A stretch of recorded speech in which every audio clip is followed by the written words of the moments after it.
Hi folks, Canadian Prepper here, back again with the daily dose of doom and gloom. Guys, this is going to be one of my most important installments of the year. Okay, I'm going to be providing you with some unique insights that you absolutely are not going to hear anywhere else, gained through painstaking analysis of the data.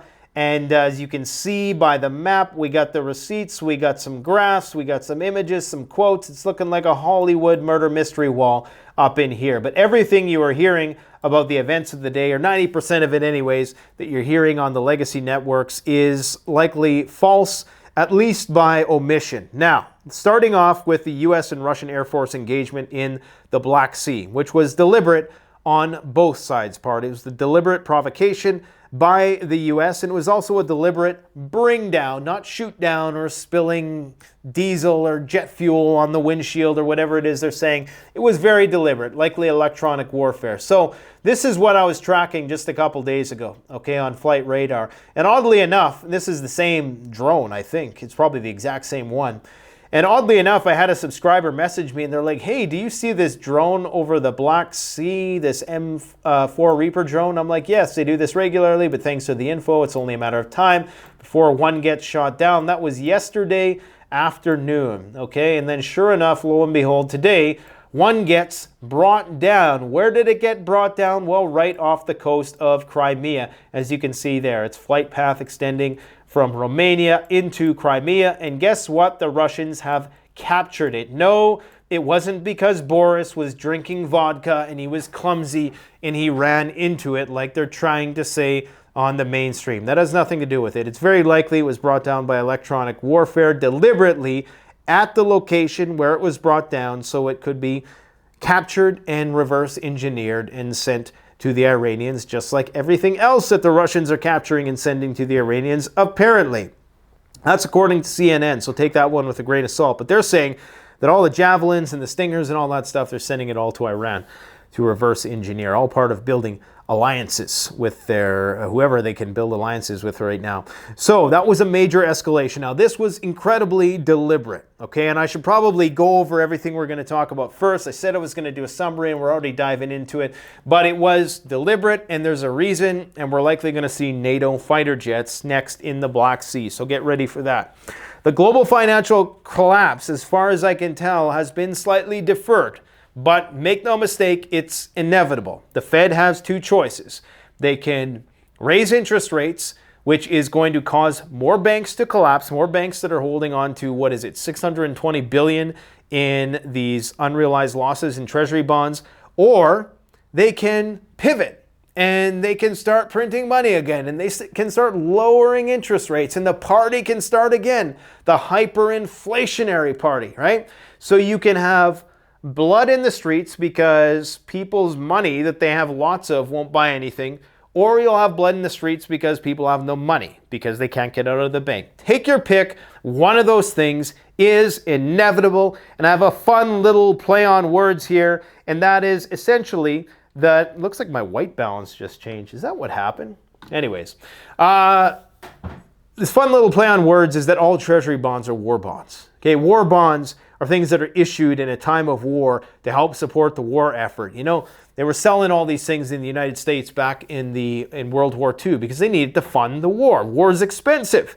And so they realized, hey, we're probably going to win this war, so we can sell some war bonds. In fact, they're doing in this Ukraine. I don't know how that's going to turn out. There's going to be a lot of angry people at the end of it. But effectively, if you're the global reserve currency, then your treasury bonds are effectively war bonds, because he who has the biggest army in the world also has the biggest bank vault and also has the most protected bank vault. And that's the currency everybody is going to want. Even your enemies are going to want US dollars. Believe it or not, Russians and the Chinese benefit from having a global reserve currency. They just don't particularly want it to be the US who is holding it, especially now that they're breathing down their necks. Okay, we're going to talk about that in greater detail. But effectively, the government is insolvent. The system's going to collapse. It's only a matter of time. So keep on prepping. It's not going to be in vain. Quick sidebar here, guys. This is what the elites are putting in their bunkers. I just made a video about this stuff not too long ago. You can buy that patriotic dog food garbage that you're mass marketed. Here's something to understand. The people who are best at marketing and best at putting something in front of your face are typically take the least pride in their work. Okay, they put it all into marketing and they take that all from the quality of the product. Look at this, freeze-dried sirloin steaks, freeze-dried ground beef, even for you Soylent Green soy boys out there, freeze-dried avocado slices. Imagine chowing down on that 30 years into the apocalypse. These guys make stuff for the government, they make stuff for the DOD, for Richie Rich and all his friends down there in New Zealand getting ready for nuclear winter. Okay, they're getting ready for it. Look at this.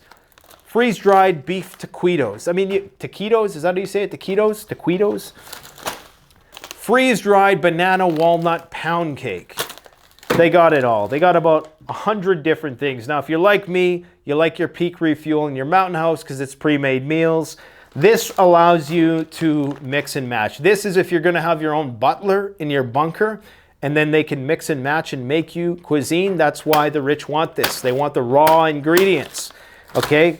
And yeah, I just thought I would, because 15% off is a pretty damn good deal. I can tell you right now that the owner of this company is top notch, as good as they come, man. Trust me on that, okay?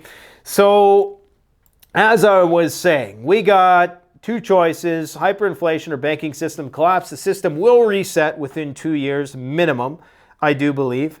You have the US, Australia, and the UK doing some provocation in the China front with nuclear submarines that they say, of course, are not going to be used to have nuclear weapons on them. They're just, just for nuclear power, just so we can have them out to sea for long periods of time. Right. I got a bridge to sell you to somewhere. Now, understand what's going on with China right now, and this is what nobody's going to tell you. This is the stuff you guys come to this channel for. The Chinese philosophy of war, they wrote The Art of War, and one of the core tenets of The Art of War is let your plans be stealthy and then blitzkrieg. Okay, the exact quote is something to the effect of let your plans be dark as night and strike down like a thunderbolt that illuminates the darkness in a split second. Okay, that's how you should wage war. You should make your enemy think that you want to negotiate, that you want to be peaceful, and that's exactly what China is doing now. They're going to the various different places. He's going to Moscow right now to meet Vladimir Putin. You had them just broker a deal between the Iranians and the Saudis. So they're really coming together. They're really putting on this facade. That's what I think it is, which is not to say, and I know that that's something you would likely hear a warmongering neocon say, but if I was the Chinese and I had to, I felt it was existentially important for me to take Taiwan, this is the sort of charade I would put on before I actually embarked down that path. And that would be perfectly in line with how they wage war. In other news, we have bird flu everywhere, infecting everything, infecting every species. It's now in skunks in Vancouver. It's only a matter of time. It's all going to start popping up at the same time everywhere at once. And hey, might as well just get the gain of function going, because the way things are going, it's not going to matter. All right, let's talk about what's going on in the Black Sea. I kind of briefly hinted at this. They're saying the jet crashed. They're saying that Boris in his drunken stupor hit it with the wing and that's what brought it down, and the propellers and blah, blah, blah. I don't believe that for a second. I think it was a very deliberate, infiltration of their airspace, and it was a very deliberate takedown of the jet. And why all this is happening is because right now in Crimea, the Russians are fortifying the Crimean Peninsula. They're putting down all of these fortifications along the beach, as you can see here, and they're preparing for an invasion that is supposed to come in spring. Now, we're always hearing about this, the winter offensive, the spring offensive. It seldom seems to materialize in as sensational a way as we all envision. But one thing we know right now is that the Russians are starting to issue more military summons for service in Crimea, and they're starting to rally the troops in northern Crimea en masse, clearly preparing for some sort of ground invasion. Do the Russians believe that the Ukrainians are going to make a breakthrough here in Melitopol? They may be. Right now, the Ukrainians are holding strong in Bakhmut, so they say, but I think that's just a bit of a feint as well. Because right now, a very similar situation as happened in Mariupol, where in the Azovstal steel plant, there was all these underground networks. And Bakhmut is actually an old war town as well. And there's all of these underground tunnels, okay? And there's hundreds of troops in these tunnels. So this isn't just an above ground urban warfare. This is subterranean in a city which was built for war, which is probably why it's taking so long. So you have that going on. But what's really happening, the reason why this drone situation is so important is because it's the countdown to invading Crimea is on. And it appears that NATO is trying to do something to provoke the Russians to justify a presence in the region. NATO may ramp up presence in Black Sea after the drone was down, after this robot was down. Now, this is according to a former U.S. military general, but these guys are kind of canaries in the coal mine. They kind of tell you what's coming next. U.S. Army General Mark Hertling has said this was probably a big mistake by a Russian pilot. There's going to be a denouncement of this and a démarche issued by the United States. You're not going to see any drones flying alone. You may see U.S. aircraft, NATO aircraft, intensifying their presence in the Black Sea area within hours. Okay, this is from Newsweek now. So, this is pretty stupid because imagine if there were drones, an equivalent to the M4 Reaper drone flying around on our coastlines. What do you think we would do? Obviously, we would shoot it down, even if it was in international water, or it would be a huge fiasco. So clearly, the Russians, whether you think that they should be in Crimea or not, from their perspective, from the perspective of this being a war zone, where as you can clearly see, this is all a no-fly zone here, okay? And if you have your transponder off and you're flying around here, you're a target. I mean, that plane should have been shot down by missile defense, you would think. This one here is doing this because they're spying on what's going on in Crimea. And you could see this is kind of the limit with which planes will get close to, fly over this no-fly zone, this unofficial no-fly zone in the Black Sea. It's not officially enforced. It's just that's where planes don't go because they don't want to get shot down or intercepted, as you would expect. So clearly, this was a clear-cut provocation, okay? And I said this very thing yesterday. I knew it was just a matter of time before this gets shot down. And sure enough, it's happened. And a politician who's oppositional to the Russian president has said that Russia will, in fact, use nuclear weapons to defend Crimea, that it's not a threat. This is a very strategic location for the Russians. They're not willing to let this go.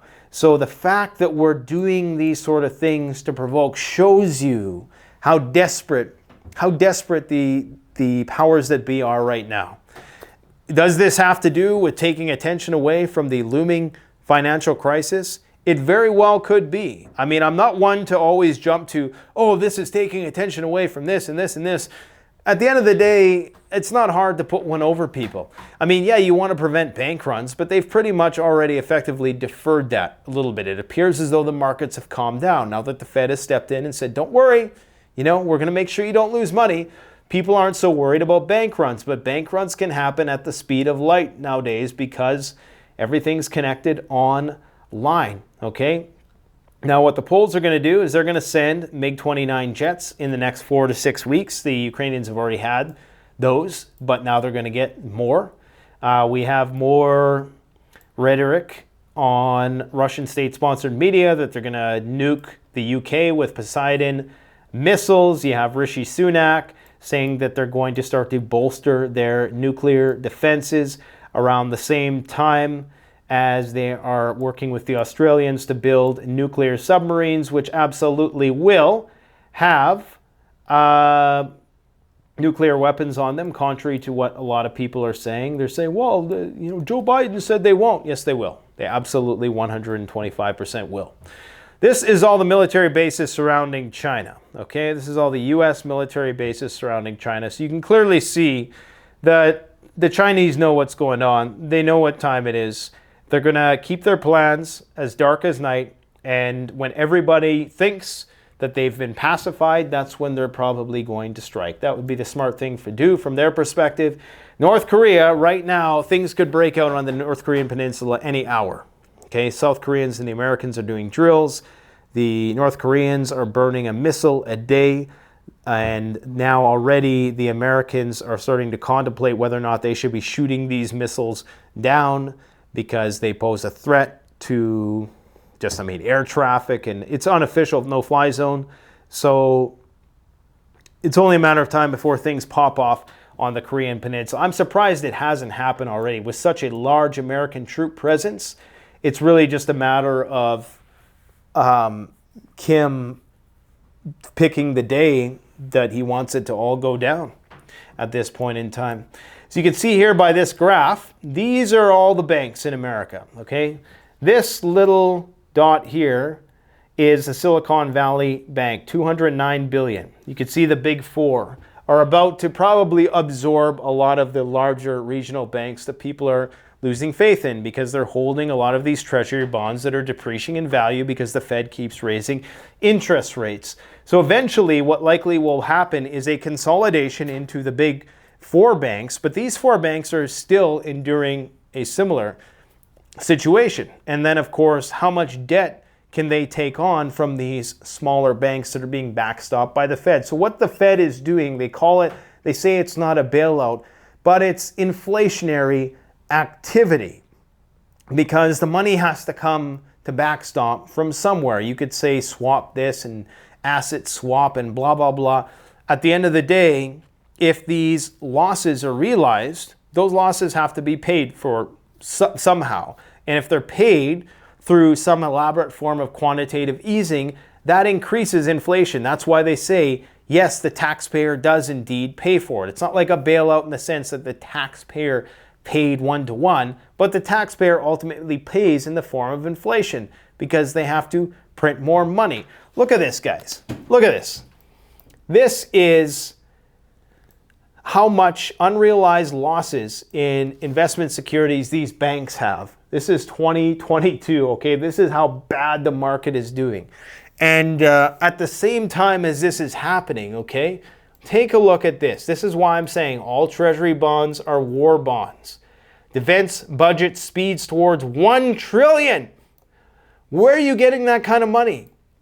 When you got this happening, it's because treasury bonds are war bonds. The only way anybody's cashing in any of those treasuries at their maturity, and the only way everybody's going to be able to do that is if we win the war and we pacify and subdue everybody, and we're able to retain our global reserve currency status, which right now it's do or die.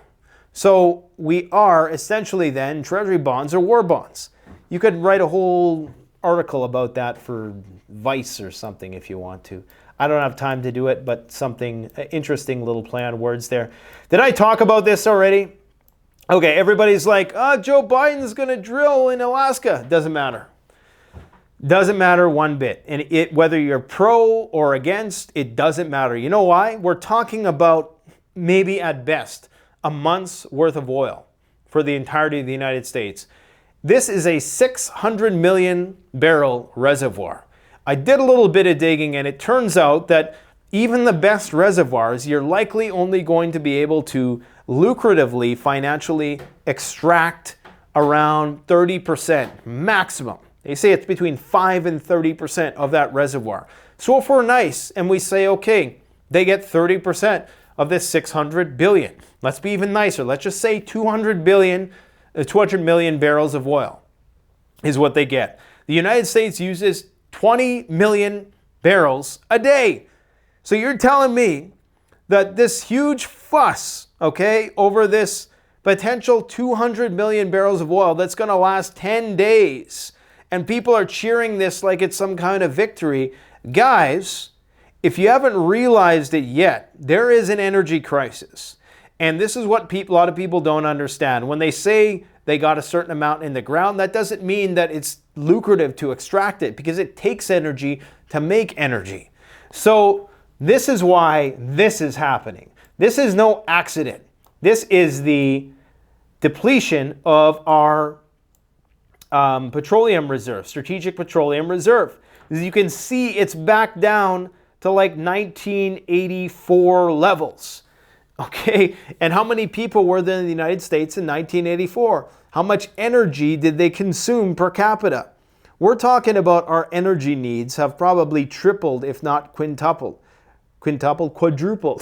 since that time. So, I mean, it's going to get worse. And this is why people are sleeping on oil right now. The price of oil is going to skyrocket. It has to. Because we're, in most cases, barring something happens in Venezuela to get that oil flowing, in most cases, we're past peak production. And the Saudis aren't wanting to open the spigot anymore. Some people say they can't even open the spigot, which is why they're not. And you have the Russians who've been now cut out of the market for the most part, but there's still people getting it, but through roundabout sort of ways to circumvent the sanctions. But it's not just like we have this unlimited supply that oil's everywhere. People will say oil's everywhere, and it is to an extent, but it takes energy to get that. And the pressure in these reserves reduces over time. It's not like back in the Jebediah days where, Jeb and his family were out hunting and they shot the ground and the crude spilled up and it was that easy. Now you gotta put more energy into the process. So something to think about. If you didn't think that conflict, climate, and contagion was bad enough, we also have a crisis of commerce, for sure, but we also have a commodities crisis, okay? We're talking about peak gold coming. We've already passed peak gold. They're saying that peak gold mining is, I think that was in 2019, 2020 or something like that, and that most of the known gold reserves will be mostly depleted by the mid-2030s. So how much do you think gold is going to be worth in the future?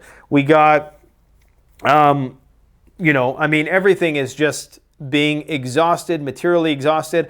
All wars are resource wars, and that's exactly what is going on with Russia. And understand, the wealthy, the elites, people ask, well, why can't we just use this oil here?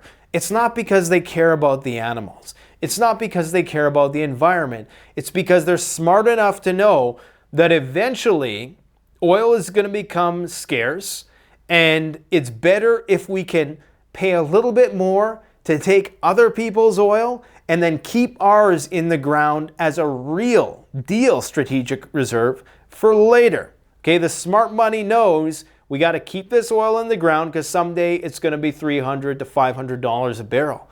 That's why they're keeping it in the ground. People are like, oh, we got to use it all, everything. Well, we can. Okay, well, that's not strategic to think that way. You buy it right now, even if you buy it at $150 a barrel right now. I'm telling you, someday that's going to seem dirt cheap. And all of this oil that we haven't exploited yet on the North American continent that we could, if we wanted to, it will all make sense. Because come that time, it's going to make financial sense to do so. Anyways, in Vancouver, we got skunks found dead in Metro Vancouver, and they had avian flu. What were they doing? Were they eating the birds? Were they eating the bird poop? Who knows? They were doing something. And this is just one more mammal, that is catching this disease. And you get more rodents and creatures like that who have the disease. It's only a matter of time before it spreads more to humans. And so this clearly isn't a bird flu pandemic anymore. Is it spread species, like intraspecies yet? It's hard to say. In the sea lions, it appears so because thousands of them are dying to the tune of almost 5% of the population of sea lions of one country. I think it was Peru that have basically kicked the bucket. So yeah, it's a big deal. It's not something to be ignored. It's going to be, mark my words, guys, in the next 2 years, we're going to see a financial reset and we're going to see a major bird flu pandemic. And we might, see nuclear Armageddon as well. I mean, the way things are going. Peter Thiel, did I talk about this? He bought $50 million worth of gold. He's the guy, him and his buddies initiated the whole thing. They initiated this whole run against SWB because they noticed that the bank was insolvent by about $15 billion in all these treasuries that it had that had these unrealized losses. And so the bank was underwater, so they're like, hey, it's time to bail. Phoned up his buddy, said, you better pull your money out of the bank, and that was it. And that triggered the run. This is the same guy who was one of the primary investors in companies like Facebook, PayPal, companies that are now the de facto social media arms of the CIA and the NSA and all those other government organizations. So I don't know. I'm really starting to wonder what's going on here. Panic on Twitter, help bring down Silicon Valley Bank. Absolutely. Like I said, guys, we've never had a bank run at light speed, and that's what this was. And that was the first thing that occurred to me when this was happening, was like in 1929, you had to do a lot of things to go down to the bank. You know, it wasn't easy.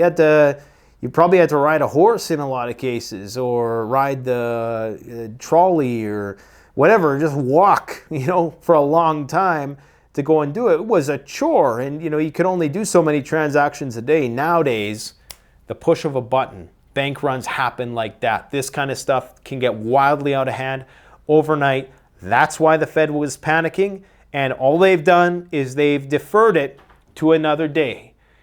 The day of reckoning is going to come.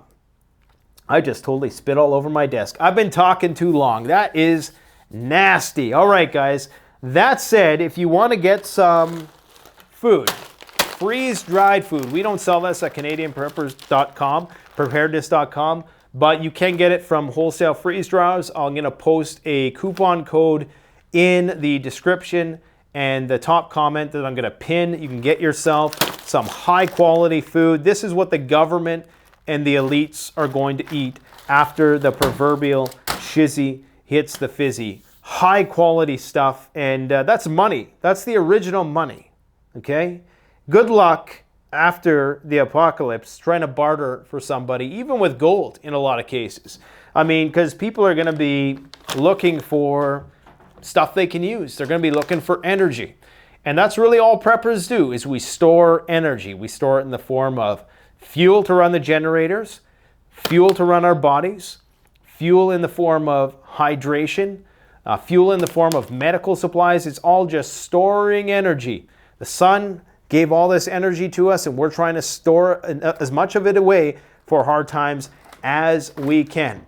Let me know what you think about this, that, and everything else in the comment section, but understand that this is it. It's going down right now, and they're going to keep us occupied with crisis after crisis as this economic system unfolds. The crises are only going to keep compounding, which means we got to keep on prepping and get ourselves squared away for when the 0 day finally becomes apparent. Thanks for watching, my friends, and I also want to say it appears that today we've crossed the 1 million subscriber mark. And then I asked myself, oh, that's incredible, that's amazing. Now what goal can I have next? 2 million? 10 million? You know, it really doesn't matter. It's just a number. What matters most is that, you know, each and every one of you who supported the channel over the years, that leaves positive feedback. I can't say enough, you know, positive things about you, and I don't take you for granted. I want you to know that.